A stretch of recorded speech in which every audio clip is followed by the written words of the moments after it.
Hello, everybody. I hope that you're well. A huge welcome to my channel. If you are new here, welcome. If you are somebody who has watched my videos before, I'm delighted to welcome you back. Now, this week I took a minute before I recorded another video because really I was sort of thinking, well, how can I actually make these videos more helpful? What are the types of things that I want to be talking about within the ever blooming umbrella? And ever blooming as a concept is very much around looking at life through a cyclical lens. So it's the fact that we are ever blooming, right? We move through different chapters and seasons in our life, whether we are parenting, whether we have relationships, whether life is lifing, whether we're building or creating a business. And so really I wanted to make sure that, anything I'm creating sits nicely underneath that umbrella. And it dawned on me about Tuesday, and today is Friday, that it has been a year since I came up with the concept of ever blooming. And it has been a year since I came up with create what's true, grow what's you, build what breathes with you.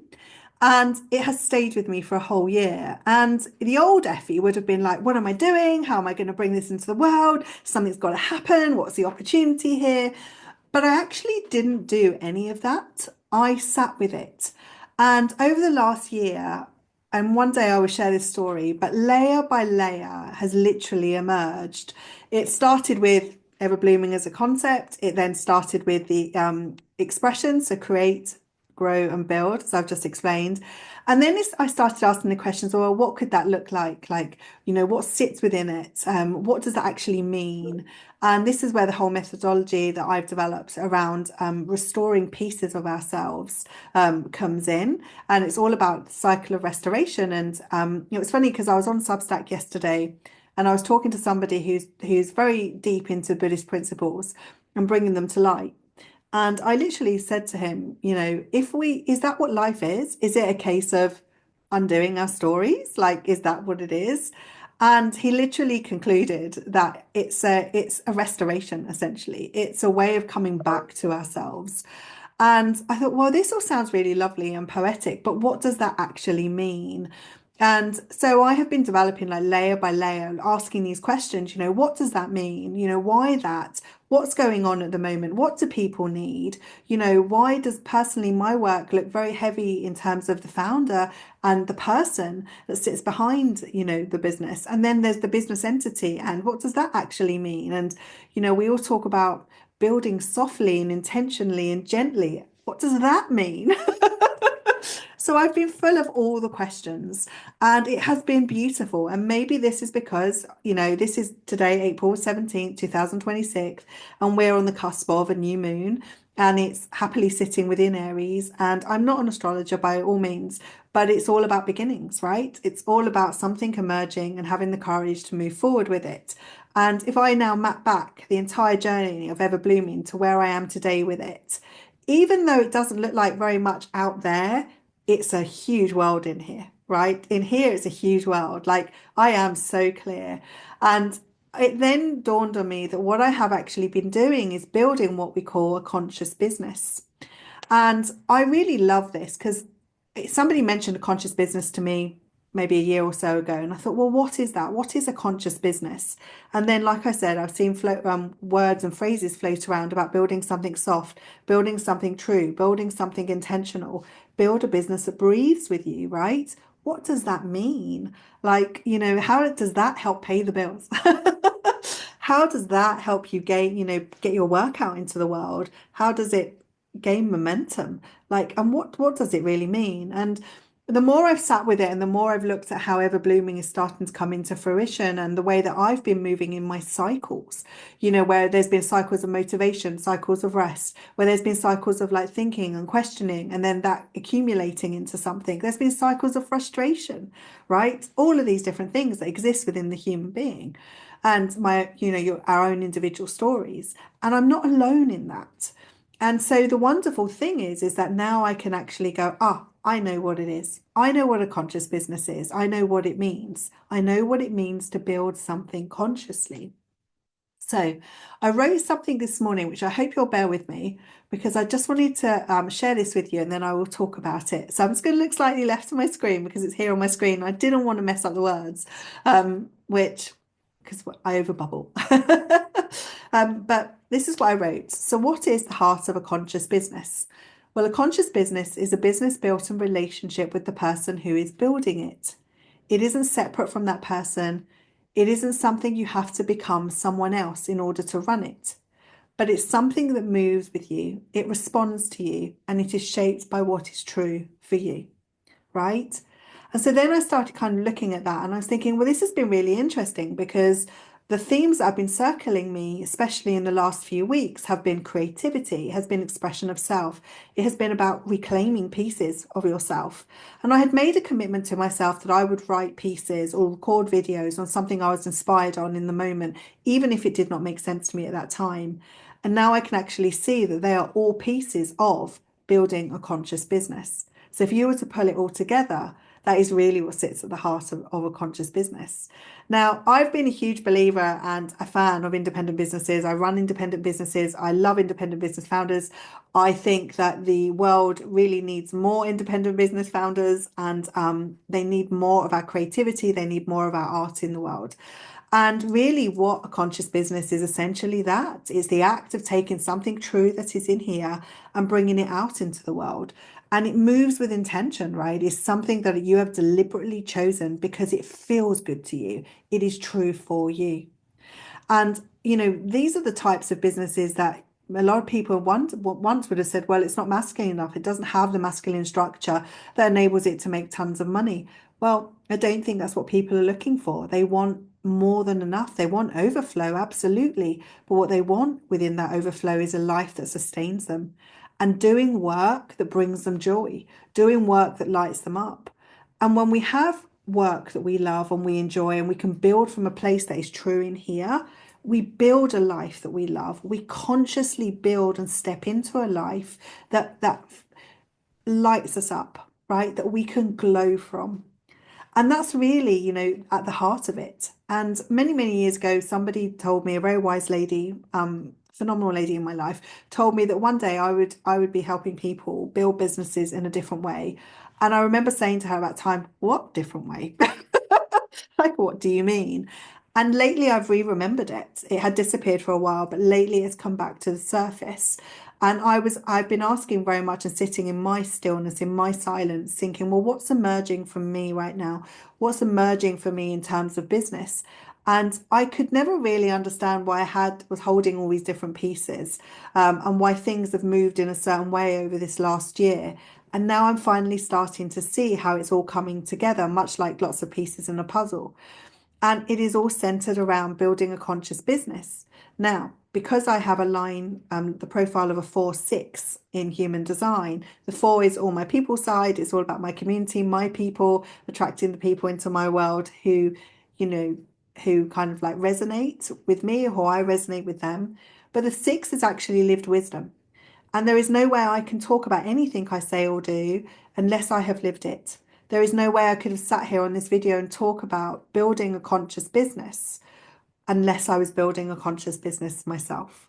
And that for me is something that has, I've always known it's an integral part of me. It sits with my values. I've never been someone to say, well, I only need to learn enough to be a couple of steps ahead of somebody. That's enough. I've never been that kind of person. I've always been the person that's gone, well, actually, let me just burn the whole thing down. Let me just rebuild the whole thing. Let me just figure this out. Let me take the time to ask all the questions. And then somehow in doing all of those things, it integrates very, very deeply, right? And the other thing that I wrote, so I'm conscious that I'm over bubbling and that I'm chatting an awful lot. But the aim of building a conscious business is that it includes every part of who you are. Right? So your creation comes from your story. Your creation comes from inspiration.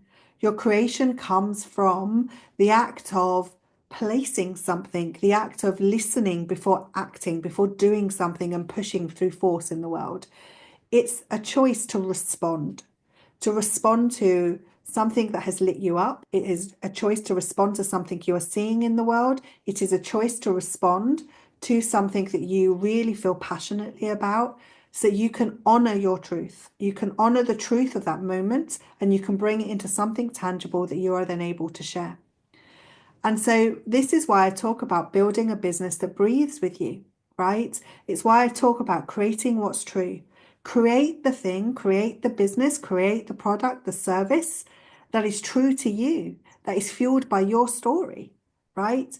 Grow, create what's true, grow what's you, grow the thing that is a part of you, grow the essence of you, grow the thing that you imagine that you can then push out into the world, and then build what breathes with you. Build something that enables you to exhale, that enables you to feel so, so good about putting it out into the world. Now, one of the other things about this is that it's very, it could sound, well, that's all great, Effie, but, we live in this world. You've got financial commitments, you've got family, there's momentum, you've got ambition, you've got all these wonderful things, right? How am I going to build something that breathes with me? And it is a practice. It's why we do things like belief coding. It's why we do nervous system regulation. It's why we spend time unpicking parts of our story. It's why I use the phrases we sift and we sort, right? And we bring forward into the moment the thing that we want that resonates, and we leave the rest. We leave the rest of the story that doesn't serve us. We don't need to keep carrying it into the present moment. And you're able to create from that place. It's why we're talking, human design's become very, very commercialized, for example, because people are wanting to understand themselves. They're wanting to understand their energetic blueprint. Why is it that sometimes, you can feel really exhausted when you're in a room full of lots of people? Why is it that you feel exhausted when you're trying to push and market your business heavily and actually it doesn't feel like you? Like, where is the permission in all of that to be you? And that's often what you'll find in things like, your human design blueprint. It's why some people will build businesses in accordance with their astrological charts, whatever works for them. There are plenty of mediums that more or less do very similar things. We all claim that they're very different. Human design uses lots of different elements, but if you just pull his elements apart, you get a piece of that story, right? So you will always kind of choose a medium or a modality that resonates with you, and that's really, really important. But the act of nervous system regulation, for example, the act of doing belief coding work, that is in order to be able to allow you to trust your truth. It enables you to actually stand still for a minute and go, well, actually, hang on a minute. When I think about my self-worth and wanting to price something, right? The story that I tell myself that it might not be good enough or that I don't have enough qualifications, is that true? Is that a story that somebody else has said and I've kind of it's been imprinted on me? Is that part of the world that I grew up in? Is that something that maybe I have learned along the way through my own experiences? Is that true right now for me? And for the most part, it isn't. For the most part, this is the type of stuff that we strip away. And then we do that through things like belief coding. And then we look at things like our nervous system regulation. And this was something that I had a very hard lesson around, is that everything kept coming. I could create, I can make lots of money, I can do all of these things, but they wouldn't last.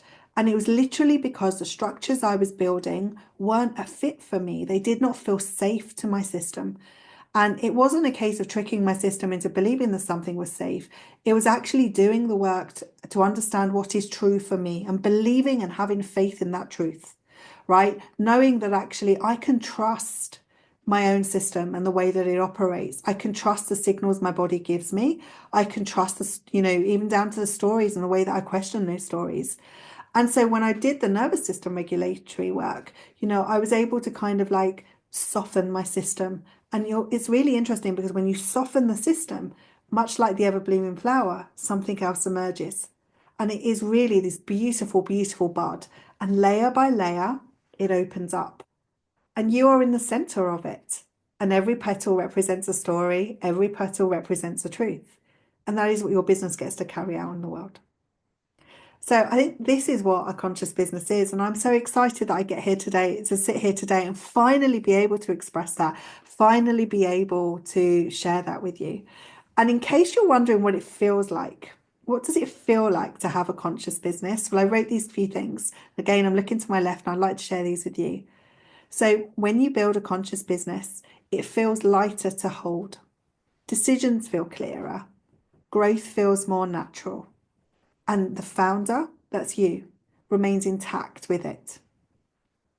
You don't burn out, you don't break, right? You don't exhaust yourself. It is something that is in alignment with who you are. And this is available to everybody and anybody who is prepared to do the work, right? And yes, you have immediate needs, and there are ways to strategically resolve those immediate needs, and that's absolutely fine, right? But there is nothing soft about building something with intention. There is nothing soft with building something that can hold you, right? And that could be, generating the resources that you need, whether that's money, whether that's time, whether that's assets, right? All these kind of amazing things that we all deserve to have in our lives, right? But more than anything, this is legacy. This is the type of stuff where we leave a footprint in the world and we show the next generation what is possible because we choose to build now consciously. And by doing so, you return back to self. I hope this resonates. Please let me know if you've got any questions. And as always, I send you so much love. Take care. Bye.